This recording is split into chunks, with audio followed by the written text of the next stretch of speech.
నమస్తే, welcome to HBN news. శనివారం Mulugu collectorate సమావేశ మందిరంలో మహిళా సంఘాలకు రాష్ట్ర పంచాయతీరాజ్, గ్రామీణాభివృద్ధి, గ్రామీణ నీటి సరఫరా, మహిళా శిశు సంక్షేమ శాఖ మంత్రి ధనసరి అనసూయ సీతక్క, జిల్లా కలెక్టర్ దివాకర TS, అదనపు కలెక్టర్ స్థానిక సంస్థల సంపత్రావు, గ్రంథాలయ సంస్థ chairman Ravichander, market committee chairman Rega Kalyani, ఆత్మ కమిటీ చైర్మన్ రవీందర్ రెడ్డిలతో ఇందిరమ్మ చీరలు పంపిణీ చేశారు. అనంతరం ములుగు మండలంలోని మహిళా స్వయం సహాయక సంఘాలకు బ్యాంకు లీకేజీ ద్వారా 370 సంఘాలకు 46 కోట్ల 50 లక్షల రూపాయల రుణాలు పంపిణీ చెక్కును మంత్రి సీతక్క అందజేశారు. అనంతరం ములుగు మండల పరిధిలోని 38 మంది లబ్ధిదారులకు కళ్యాణ లక్ష్మి షాదీ ముబారక్ చెక్కులను మంత్రి అందజేశారు. ఈ కార్యక్రమంలో PACS చైర్మన్లు సత్యరెడ్డి, రాములు, DRDO శ్రీనివాసరావు, ప్రజాప్రతినిధులు, మహిళా సంఘాల సభ్యులు, సంబంధిత అధికారులు, కళ్యాణ లక్ష్మి షాదీ ముబారక్ లబ్ధిదారులు తదితరులు పాల్గొన్నారు.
గౌరవ మంత్రి గారు ఇచ్చిన సూచన నుండి మనకు గ్రామాల్లో ప్రతి ఒక్క మెంబర్ కు ఇందిరమ్మ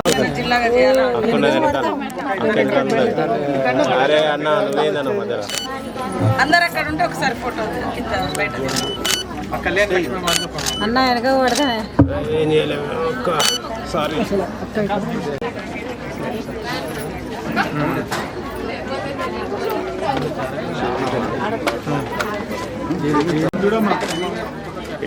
పద్మ మదనపల్లి, ఐశ్వర్య రాయనగూడెం, దయచేసి బ్యాంక్ చెక్ ఉంది మేడం. మనది 370 సంఘాలకు 46 కూడా గమనించగలరు. ఇక్కడ సమయపాలన కొందరికి ఇవ్వడం జరుగుతుంది మేడం.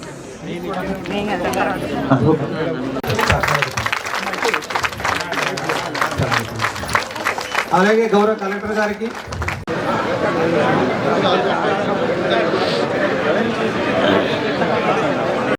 అన్నా అన్నా సార్ కొంచెం సైడ్ సైడ్ ఆవిడ ఫోటో మీ ఫస్ట్ ఫోటో తీసుకొని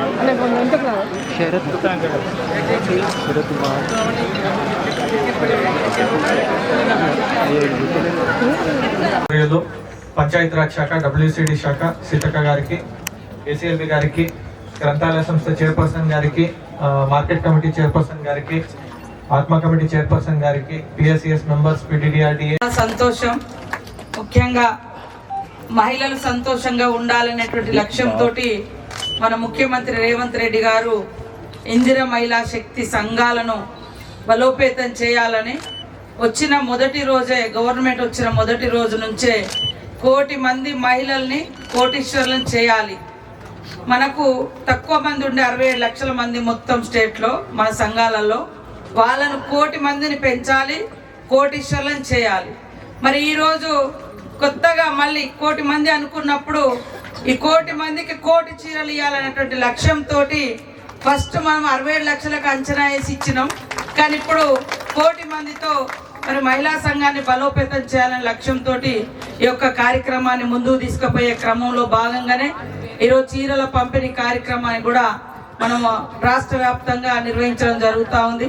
సభ అధ్యక్షులు డిఆర్డిఓ గారు, కలెక్టర్ గారు, సంపత్రావు గారు, అడిషనల్ కలెక్టర్ గారు, చందర్ గారు, మార్కెట్ కమిటీ చైర్పర్సన్ కళ్యాణి గారు, మండల అధ్యక్షురాలు సమైక్య అధ్యక్షురాలు లక్ష్మి గారు, డిఆర్డిఓ అడిషనల్ సద్వినియోగం చేసుకుంటూ ముందుకెళ్తున్నాం మేడం. ఇంకా మీరు ఇట్లానే ఇంకా చెప్పాలంటే మీరు ఇచ్చినవన్నీ చెప్పలేనన్ని ఉన్నాయి. పెట్రోల్ బంకులు, మమ్మల్ని మహాలక్ష్మి పథకం ద్వారా ఆర్టీసీ బస్సులో ఉచిత ప్రయాణమే కాకుండా అదే బస్సులకు మమ్మల్ని యజమానులను చేసిళ్ళు. ఇంకా చాలా స్కూళ్ళకు యూనిఫామ్లు తీయడమే కాకుండా అదే స్కూళ్ళకు ఒక బీఈడి పీజీ చేసిన వాళ్ళతోటి అమ్మ ఆదర్శ పాఠశాల అనే కాన్సెప్ట్ తోటి మన స్కూల్లో వాళ్ళకి ఏం చేస్తే బాగుంటుంది అని ఆ ప్రిన్సిపల్స్ తోటి మమ్మల్ని అనుసంధానం చేసి మా ఆలోచనలు వాళ్ళ ఆలోచనలు ఒకేలాగా చేసి స్కూళ్ళను కూడా ముందుకు నడిపడం కూడా చాలా బాగుంది మేడం. మహిళా సంఘాలకు పర్ఫెక్ట్ గా ఇస్తున్నారు. కొన్ని పాపం అక్కడక్కడ కొన్ని సంఘాలు డిఫాల్ట్ అయిపోయినాయి. గతంలో పావులా వడ్డీ అని చెప్పి పావులా వడ్డీ డబ్బులు ఇవ్వకపోవడం తోటి వాళ్ళు డబ్బులు తిరిగి కట్టక కొన్ని సంఘాలు ఇబ్బంది పడుతున్నమాట వాస్తవం. కానీ ఈరోజు మన ప్రభుత్వం వడ్డీ లేకుండానే ఇప్పటి వరకు సీఎం రేవంత్ రెడ్డి గారి ఆధ్వర్యంలో బట్టి విక్రమార్క గారు మరి మేము అనుకోని ఇప్పటికీ వచ్చినటువంటి 27,000 కోట్లలో మొన్నటి వరకు దాదాపుగా 800 కోట్ల రూపాయలు వడ్డీ డబ్బులు ఇచ్చి ఇప్పుడు మళ్ళీ 300 కోట్ల రూపాయలు మళ్ళీ మీ వడ్డీ డబ్బులను ప్రభుత్వం చెల్లిస్తూ ఉంది. అదే కాకుండా మహిళలకు యూనిఫామ్ ఉండాలి. అక్క చెప్పింది ఇందాక లక్ష్మక్క, మనం ఎటైనా పోతుంటే ఒక గౌరవం. ఒక ఉద్యోగికి ఉదాహరణకు ఒక ఆశా వర్కర్లు బయటకు వస్తే వాళ్ళు మంచిగా కనబడతారు 10 మంది. ఒక్కది పోయినా కూడా సింబల్ మనకు ఏర్పడుతుంది. ఒంటరిగా ఎక్కడికైనా పోయినా ఈమె ఆశా వర్కర్ అనేది. రేపు మహిళా సంఘం అనే వాళ్ళు ఇట్లా ఉన్నారు, వీళ్ళ యూనిఫామ్ అంటే అబ్బో వీళ్ళని ఏమన్నా మీరు నిన్న వీడియో చూసారు కదా, మనల్ని ఏమన్నా జోలికి వస్తే లక్షల మంది ఉన్నారు. ఒక సైన్యం ఇది, పొదుపు ఉద్యమం, ఒకరికొకరు తోడు. ఇవాళ ఒంటరి మహిళ అనేది ఎవ్వరు ఉండరు, అందరం ఒక సమిష్టి కుటుంబం లాగా ఉండాలి. ఇవాళ మనకి ఏదైనా అవసరం వస్తే వేరే వాళ్ళ దగ్గరికి పోతే అప్పు పుడతలేదు, కానీ మహిళా సంఘం కాడికి పోతే ఖచ్చితంగా అప్పు ఇచ్చి ఆదుకుంటా ఉన్నారు. ఇవాళ మహిళలకు రేషన్ కార్డులైనా ఇందిరమ్మ ఇల్లులైనా మీ పేర్ల మీద ఇస్తున్నాం. ఇందిరమ్మ ఇల్లులకు పాపం బేస్మెంట్ కట్టుకున్నాక మనం బిల్లు ఇస్తాం. మరి కట్టుకునే శక్తి లేదన్న మహిళలందరికీ మన మహిళా సంఘం సభ్యులకు దాదాపుగా ఎన్ని కోట్లు 13 కోట్ల రూపాయలు 1300 మందికి మనిషికి లక్ష రూపాయలు అదనంగా ఎదురుగా ఇచ్చినాం. ఇల్లు కట్టుకోండి అని ఇల్లు ఇచ్చి మీరు బయట అదే వడ్డీలకు చక్ర వడ్డీలకు ఇబ్బంది పడొద్దని మనం ఇక్కడ నుంచి మరి సంఘాల నుంచి కూడా ఇప్పించడం జరిగింది. ఇదే కాకుండా మీరు గతంలో సరే ఎంతమంది చనిపోయారో నాకు తెలియదు పాపం, కానీ మన ప్రభుత్వం వచ్చినాక లెక్క తీస్తే యాక్సిడెంటల్లో 40 మంది చచ్చిపోయారు, 400 మంది చచ్చిపోయారు. వాళ్ళని అందరినీ గుర్తించుకొని ఒక్కొక్కరికి 10 లక్షల రూపాయలు ఇన్సూరెన్స్ డబ్బులు మనం ఇవ్వడం జరిగింది. కొంతమంది ఇన్సూరెన్స్ డబ్బులు రాలేదంట. ఇన్సూరెన్స్ అనేది ఇన్సూరెన్స్ కంపెనీలు వాళ్ళు రకరకాల తిప్పుతూ ఉంటారు, నీకు ఈ కాగితం లేదు ఆ కాగితం లేదు. మనము ముందే అంచనా వేసి ఎంతమంది చచ్చిపోయారు మహిళలు, ఏది యాక్సిడెంట్ కానీ కరెంటు కానీ బావుల పడో చెరువుల పడో ఇట్లాంటి యాక్సిడెంటల్ డెత్స్ వాళ్ళందరికీ చెక్కులు మరి మన జిల్లా సమైక్యల ద్వారా ఇవ్వడం జరిగింది. చూసుకుంటున్నావు అనుకో, కష్టం కన్నీళ్ళు బాధలున్నాయని నిన్ను చూసుకుంటా పిల్లగాడు బాధపడతాడు, ఇంట్లో ఉన్న చదువుకునే అమ్మాయి బాధపడుతుంది, అవసరమైతే ఇక భర్త చికాకుంటుంది. అరే ఇంటి కష్టపడి ఏదో పడిపోయి వచ్చి ఇంటికాడ బువ్వ పెట్టుకుంటే ఈ రోజు ఏడుస్తుంది తిడుతుంది అది. నువ్వెప్పుడు సంతోషంగా ఉంటావు? నీ చేతిలో 4 పైసలుండి నీకు నచ్చినట్టుగా ఇంట్లో పిల్లలకు 4 రూపాయలు ఇచ్చి మంచిగా చదివించడమో, మంచి బట్టలు వాళ్ళు అడిగిన బట్టలు కొనియడమో, నీకు నచ్చిన బట్టలు కొనుక్కోవడమో, నీకు నచ్చిన తిండి ఇంట్లో పిల్లలకు పెట్టడమో, వాళ్ళకు నచ్చింది కొనియడమో, ఇవే కదా సంతోషాలు. ఈ సంతోషం ఉన్నాక ఇవన్నీ అందుబాటులో ఉన్నాక ఏం బాధ ఉండదు మనం అనుకున్నది ఉంటే. కాబట్టి అది రావాలి, ఆ శక్తి రావాలి అనే ఈరోజు మరి వడ్డీ లేకుండానే రుణాలు మనం ఇస్తా ఉన్నాం. గతంలో మీరు 1800 కోట్ల రూపాయలు అభయహస్తం దాసిండ్రు, అవి గత ప్రభుత్వమే వాడుకున్నది. 3500 కోట్ల రూపాయలు వడ్డీ లేని రుణాలు, పావుల వడ్డీ డబ్బులు ఇవ్వకుండానే వాళ్ళు దిగిపోయారు. దాదాపుగా గత 4-5 సంవత్సరాలు వాళ్ళు ఇయ్యలేదు. కానీ మనం వచ్చిన కాడ నుంచి ప్రత్యేకంగా దృష్టి పెట్టి ముఖ్యమంత్రి గారు, డిప్యూటీ ముఖ్యమంత్రి గారు ఇద్దరు నాకు ఎప్పటికీ ఆదేశిస్తూ ఉంటారు. ఈరోజు కూడా మరి వాళ్ళ వడ్డీలకు సంబంధించి కూడా ఎట్లా చేద్దాం, ఎన్ని కోట్లు రిలీజ్ చేయాలని నేను బయటకు వచ్చినాక కూడా మన ఉప ముఖ్యమంత్రి బట్టి విక్రమార్క గారు నాకు ఫోన్ చేసి అడగడం జరిగింది. చీరల పంపిణీ గురించి కూడా వాస్తవానికి మనం ఫస్ట్ 67 లక్షల మందికే అనుకున్నాము. కానీ ఆ 1 కోటి మందిని మనం మహిళలు చేర్చాలనుకుంటున్నాం కాబట్టి ఇప్పుడు మనం తీసుకుంటూ చేరని వాళ్ళను కూడా చీర సార పెట్టి నువ్వు మహిళా సంఘంలో చేరడం మూలంగా నీకు ఇన్ని లాభాలు ఉంటాయి, మేమందరం తోడుంటాం. ఇంట్లో అక్క చెల్లెలు లేనటువంటి ఆడబిడ్డ ఉంటుంది, మగ దిక్కు లేనటువంటి ఆడబిడ్డ ఉంటుంది. ఆమెకు మనం అందరం ఒకరికొకరం తోడు, కష్టం బాధలు పంచుకోవడానికి ఒక కుటుంబం ఇదంతా. మీరు 10 సార్లు మా జిల్లాలో కానీ మండలంలో కానీ ఊర్లో కానీ మీటింగ్లప్పుడు కలుసుకుంటే ఆ బంధుత్వం బలపడుతుంది, బాధలు పంచుకునే వేదిక అవుతుంది. కాబట్టి నిజంగా ఆర్థిక లాభంతో పాటు ఒక సామాజిక బంధం, కుటుంబ బంధం అనేది ఏర్పడుతుంది. ఇవాళ మనకు అన్ని కాలాలలో ఎక్కువ నమ్ముకునేది చుట్టాలను, బంధువుల కంటే ఫ్రెండ్స్ నమ్ముకుంటారు ఎక్కువ మంది. చాలా మంది దోస్తాను, చిన్ననాటి దోస్తులు, పెద్దనాటి దోస్తులు అని. ఎందుకు? వాళ్ళు నీ చుట్టం కాదు, నీ కులమో కాదో, మీ ఊరో కాదో తెలియదు. కానీ చదువుకునే కాడ, పని చేసే కాడ దోస్తానం అయిపోయి అట్లా ప్రాణ స్నేహితులు అవుతారు. అట్లా ఈరోజు రెగ్యులర్గా మీరు మీటింగ్లలో మంచి క్రమశిక్షణతోటి ఎదిగి 10 మందికి ఆదర్శంగా ఉంటే ఖచ్చితంగా ఇదొక పెద్ద సంస్థ అవుతుంది. మహిళా సంఘం 1 కోటి మంది మహిళలు ఒక సంఘంలో ఉంటే ఒక యాప్ ద్వారా ఒక మెసేజ్ పెడితే అందరికి వెళ్ళిపోతుంది. ఎవరికైనా ఇబ్బంది వచ్చిందంటే అందరూ అడగగలుగుతారు, నిలబడుతారు.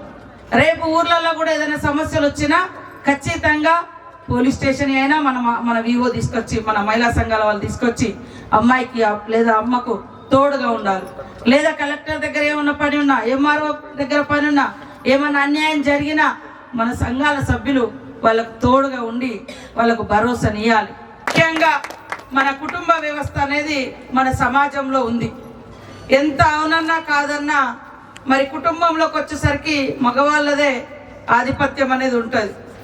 కానీ వాళ్ళు బయటంతా పని చేసి వచ్చినప్పుడు ఇంట్లో అక్క వండి పెట్టే పాత్ర మాత్రమే ఉండేది. కానీ ఈరోజు మహిళలు కూడా అన్ని రంగాల్లోకి వస్తూ ఉన్నారు.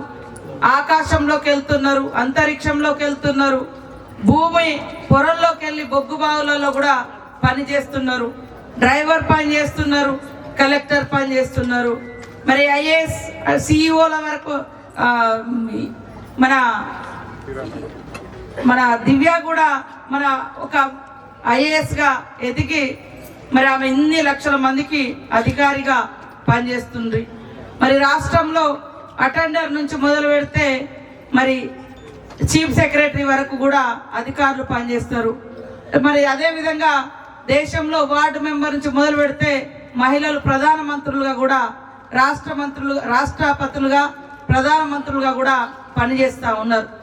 ఈరోజు అన్ని అవంతరాలు, హద్దులు దాటి క్రమశిక్షణతో ఎదగాలనేటువంటి లక్ష్యంతో మరి అన్ని రంగాల్లో మహిళలు రావాలని ఇందిరమ్మ స్ఫూర్తిని మనం ముందుకు తీసుకొచ్చినాం. సరే, కొంతమంది ఇందిరమ్మ అంటే కొంతమంది పడకపోవచ్చు, కొంతమంది పడవచ్చు. కానీ ఆమె ఎందుకు మనం ఆ పేరు, ఆమె ఒక ఉక్కు మహిళ, ధైర్యంతో పక్క రాష్ట్రం పాకిస్తాన్తో యుద్ధమైనప్పుడు కూడా విరమించకుండా చెండాడినటువంటి మహిళ, ఒంటరి మహిళ. ఈరోజు సింగిల్ ఉమెన్గా ఉండి దేశాన్ని అద్భుతంగా పరిపాలించి ఉక్కు సంకల్పంతో, అందుకని ఐరన్ లేడీ ఆఫ్ ఇండియా అంటారు ఆమెకు, ఇందిరమ్మకు. అంటే గట్టిగా ఉంటారు, ఉన్నది, అన్ని నిర్ణయాలు ఫర్మ్గా తీసుకున్నది, ధైర్యంగా కష్టాలు నష్టాలు ఎదుర్కొన్నది. కాబట్టి ప్రతి మహిళ అలా ధైర్య సాహసాలతో ఉండాలి, ఎదగాలి అనే పేరుతోటే ఇలా ఇందిర మహిళా శక్తి సంఘాలని పెట్టి ఆమె బర్త్డే సందర్భంగా మహిళలకు స్ఫూర్తినివ్వాలి. ఇవాళ మన ఇళ్ళలో కూడా చాలా మందికి ఇబ్బందులు ఉంటాయి, కష్టాలు ఉంటాయి, కన్నీళ్లు పెట్టుకుంటా ఉంటాం. కానీ మరి ఆ కన్నీళ్లు స్వాస్థ్యం కాదు, కష్టాలు స్వాస్థ్యం కాదు. ధైర్యంగా ఎదుర్కొని మనం జీవించడమే మనకు కావలసినటువంటి లక్ష్యం అని మహిళలకు అలా మనము ధైర్యాన్ని ఇచ్చే విధంగా ఈరోజు ఇందిరమ్మ పేరుతోటి ఇందిర మహిళా శక్తి సంఘాల ద్వారా మరి ఇందిరమ్మ చీరలను ఇవ్వడం జరుగుతూ ఉంది. కాబట్టి ఈరోజు భారతదేశంలో ఇవాళ మహిళలంటే వంటింటికే పరిమితమై ఉండేది, బయటికి రావద్దనేది, రకరకాల అంచనాలు ఉన్నాయి, రకరకాల అణచివేత ఉంది. అవన్నీ ఎదుర్కొని ఇవాళ ఒకప్పుడు గుప్పెడు బియ్యం 10 రూపాయలు పొదుపు, కానీ ఇవాళ ఒక గ్రూపు 20 లక్షల వరకు తీసుకొచ్చుకోగలుగుతుంది. ఒకప్పుడు బ్యాంకుల కాడికి పోతే ఎన్నో అవమానాలు, ఎన్నో ఇబ్బందులు. ఇవాళ అక్షరాలు నేర్చుకొని కూడా మీరు బ్యాంకుల కాడికి పోయి మీరు మహిళా సంఘం అంటే బ్యాంకర్స్ పక్కాగా డబ్బులు ఇస్తున్నారు, అవునా కాదా? గవర్నమెంట్ ఇచ్చినటువంటి డబ్బులు అవి కిందికి ఇచ్చింది. ఎవరైనా లోన్ తీసుకొని కూడా చనిపోతే వాళ్ళకు లోన్ బీమా అని 2 లక్షలు పెట్టినాం.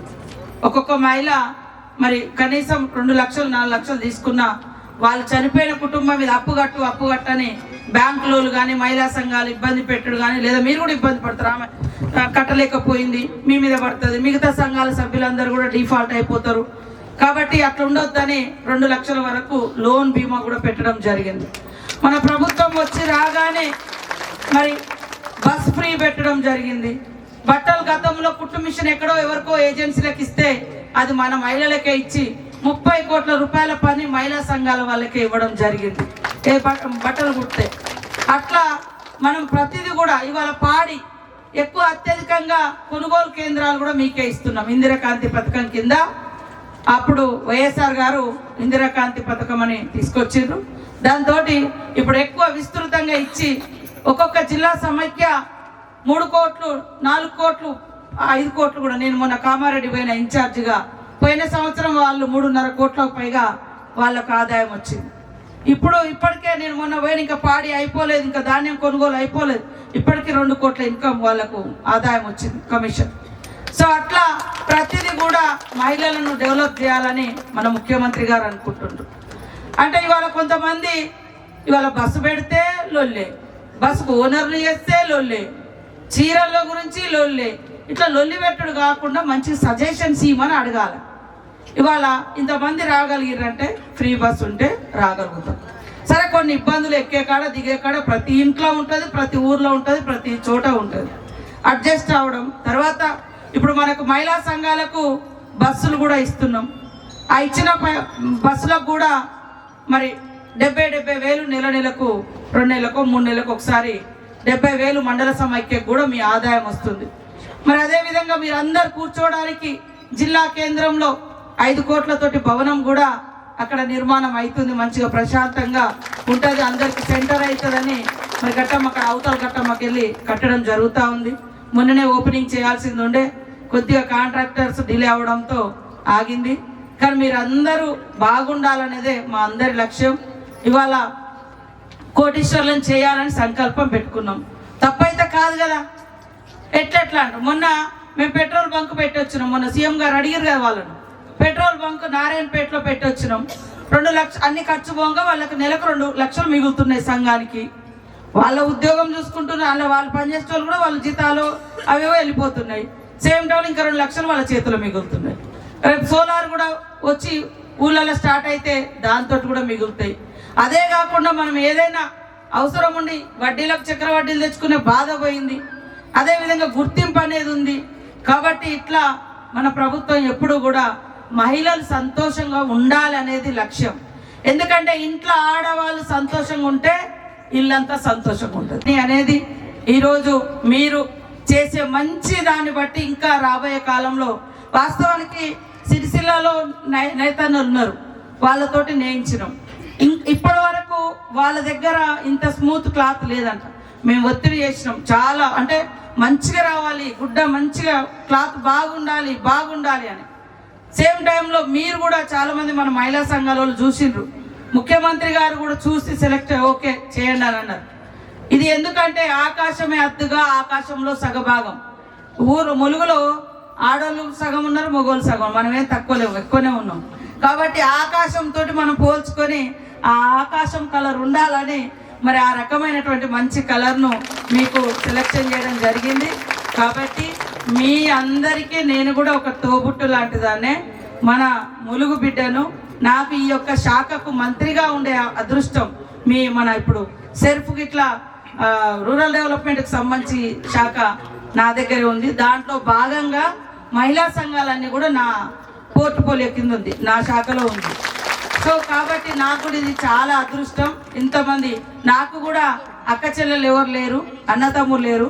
మీరందరూ మా అక్క చెల్లెళ్ళు, మా అన్నతమ్ములాగా ఈ నియోజకవర్గమే నా కుటుంబం అనుకొని మరి ఓడినా గెలిచినా పదవి ఉన్నా లేకున్నా ప్రజలతోటే అప్పుడు ఇప్పుడు ఎప్పుడు తిరుగుతున్నాం. ఈ యొక్క ఎస్హెచ్జి గ్రూప్స్ ద్వారా నాకు ఇంత పెద్ద అక్క చెల్లెలు దొరకడం చాలా అదృష్టం. కాబట్టి ఖచ్చితంగా మీకు వీలైనంత వరకు మంచి ప్రోగ్రామ్స్ మంచిగా బలోపేతం అవ్వడానికే నేను 100% కృషి చేస్తా. ఆ రకంగా మహిళలంటే అభిమానించే నాయకుడు కూడా రేవంత్ రెడ్డి గారు ఉండడం మనకి ఇంకా వాళ్ళే అడిగి ఇది చేసిర్రా అది చేసిర్రా ఇది ఇవ్వండి, మిల్లులు కూడా ఇవ్వమన్నాడు. ఇంకా ఏది రైస్ మిల్లులు కూడా ఇవ్వండి, వాళ్ళే నడుపుకుంటారు మహిళలు అని కూడా చెప్పడం జరిగింది. సో దాన్ని కూడా ఒకటి ప్రయోగం ఎక్కడైనా 1-2 సక్సెస్ చేయాలని చూస్తూ ఉన్నాం. కాబట్టి రాబోయే కాలంలో మీ ఆలోచనలలో ఇంకేమైనా బిజినెస్లు ఉన్నా మేము ఇవి చేసుకుంటామంటే అవి ఇచ్చే బాధ్యత మాది. కాబట్టి మీరందరూ దయచేసి మరి అక్కడ దివ్య గారు కానీ నేను కానీ ఇక్కడ కలెక్టర్స్ కానీ మనోళ్ళందరూ గ్రామంలో ఎలాంటి డిస్టర్బెన్స్ లేకుండా ఎవరికైనా రాకుంటే వాళ్ళ పేరు రాసుకోండి, వాళ్ళ వివరాలు రాసుకోండి, వాళ్ళ ఫోన్ నెంబర్ రాసుకోండి, మాకు ఇవ్వండి, మళ్ళా కూడా వాళ్ళకి అందిస్తాం. మ్యాక్సిమం మన దగ్గర లిస్టు ఉంది కదా సార్. మొన్ననే కుటుంబ సమగ్ర సర్వే మన బీసీ కులగరినప్పుడు మరి సర్వే చేయడం జరిగింది. కాబట్టి ఏ ఇంట్లో ఎంతమంది ఉన్నారు కూడా ఉంది. మనకి ఇప్పుడు గ్రామీణ ప్రాంతాల్లో 67 లక్షల మందికి మనకు అవసరం ఉంది, అందరికి ఇవ్వడానికి ఉంది. సిటీలలో ఇప్పుడు మళ్ళీ ఆర్డర్స్ ఇచ్చినాం. మార్చి 1వ తారీఖు మార్చి కూడా మనకు అంతర్జాతీయ మహిళా దినోత్సవం. ఆ రోజు వరకు 8వ తారీఖు లోపు, మార్చి 8వ తారీఖు లోపు వాళ్ళందరికీ కూడా మళ్ళీ ఒక దఫలో వాళ్ళకి ఇస్తాం. ఇప్పుడు గ్రామీణ ప్రాంతాల్లో ఒక ఇంటికాడ ఇచ్చి ఒక ఇంటికాడ ఇవ్వకుంటే వాళ్ళు బాధపడతారు. కాబట్టి మీరు మన లక్ష్యం ఏంది, మన మహిళా సంఘాలలో చేర్పియాలి, మనం ఖచ్చితంగా వాళ్ళందరినీ జాయిన్ చేయాలి. కాబట్టి ఈరోజు ఈ యొక్క కార్యక్రమాన్ని మీతో ప్రారంభించి మీరందరూ క్రమశిక్షణ కలిగిన మరి మహిళా తల్లులుగా, చెల్లెలుగా, అమ్మలుగా, సోదరులుగా, సైనికులుగా, మరి పొదుపు ఉద్యమకారులుగా ఎదగాలని మనస్ఫూర్తిగా కోరుకుంటూ మీ అందరికీ శుభాకాంక్షలు. మా మహిళలందరూ కూడా, మా మహిళా లోకం అంతా కూడా ఈ సృష్టికి మూలం అమ్మ లేనిదే సృష్టి లేదు. మరి దేవతలు మహిళల్ని ఎక్కడైతే గౌరవిస్తారో అక్కడ దేవతలు కొలువై ఉంటారని మనకు అందరికీ తెలుసు. కాబట్టి ఈ ప్రభుత్వం రేవంత్ రెడ్డి గారు, ముఖ్యమంత్రి రేవంత్ రెడ్డి గారు మహిళలను గౌరవించాలి, మహిళల్ని కాపాడాలి, మహిళలను ఆర్థికంగా ఎదిగించే విధంగా సపోర్ట్ చేయాలనే లక్ష్యంతో మా గవర్నమెంట్ వచ్చిన నాటి నుంచి మహిళలకు వడ్డీ లేని రుణాలు, అదే కాకుండా మరి ఇన్సూరెన్స్లు, తర్వాత ఇప్పుడు డ్రెస్ కోడ్ను కూడా పెట్టి ఎక్కడికి వెళ్ళినా చూడగానే వీళ్ళు మహిళా సంఘం సభ్యులు, వీళ్ళు వెనుక లక్షల మంది మహిళలు ఉన్నారు అనే ఒక కాన్సెప్ట్ తోటి, ఆ ఒక స్ఫూర్తితో ముందుకెళ్లాలని చీరలను ప్రత్యేకంగా దాదాపు 1.5 year నుంచి సిరిసిల్ల నేతన్న కార్మికులతోటి నేయించి ఇప్పుడు అందించడం జరుగుతూ ఉంది. కాబట్టి మా లక్ష్యం 1 కోటి మంది మహిళల్ని కోటీశ్వర్లను చేయాలని, 1 కోటి మంది మహిళలను చేర్పిస్తూ ఇవాళ మాకు 67 లక్షల మంది మహిళలు సంఘ సభ్యులుగా ఉన్నారు. ఇంకా మిగతా మరి మెంబర్స్ను కూడా చేర్పియాలి. కాబట్టి మహిళా సంఘంలో ఉన్నటువంటి వాళ్ళు యూనిఫామ్ ధరిస్తూ మరి మిగతా వాళ్ళకు కూడా మేము చీర పెట్టి చారబెట్టి ఆహ్వానిస్తున్నాం. సంఘంలో రండి, మీకు అన్ని రకాలుగా సపోర్ట్ ఉంటుంది, మానసిక స్థైర్యాన్ని ఇస్తుంది, ఆర్థిక బలోపేతాన్ని ఇస్తుంది మహిళా సంఘం. మరి అక్క చెల్లెలలాగా సంఘ సభ్యులందరూ కూడా తోడుగుంటారు. కాబట్టి ప్రతి ఒక్కరు కూడా మహిళా సంఘంలో చేరండి. మహిళలకు బస్ ఫ్రీతో పాటు బస్సుకు ఓనర్లను చేయడము, పెట్రోల్ బంకులు పెట్టడము, క్యాంటీన్స్ ఇవ్వడము, వడ్డీ లేని రుణాలు ఇవ్వడము, ఈవెంట్ మేనేజ్మెంట్ చేయడము, ఇట్లాంటి అన్నీ కూడా దాదాపుగా 20-25 రకాల బిజినెస్లను గుర్తించినాం. తీసుకున్న ఏదైతే వడ్డీ లేని రుణాలు తీసుకుంటారో వాటిని వేరే వాటి మీద వృధా ఖర్చు పెట్టకుండా మరి ఒక ఇన్వెస్ట్ చేసుకుంటే దాన్ని పెట్టుబడిగా మారిస్తే వాళ్ళు 100 రూపాయలు పెడితే రేపు 200 రూపాయలు లాభం వస్తే ఆ 200లలో మరి కనీసం 20 రూపాయలు స్వతంత్రంగా వాడుకొని మిగతా 80 రూపాయలు వాళ్ళ ఇంట్లో మిగుల్చుకోవడానికి లేదా ఇతరత్ర అవకాశం వస్తుంది.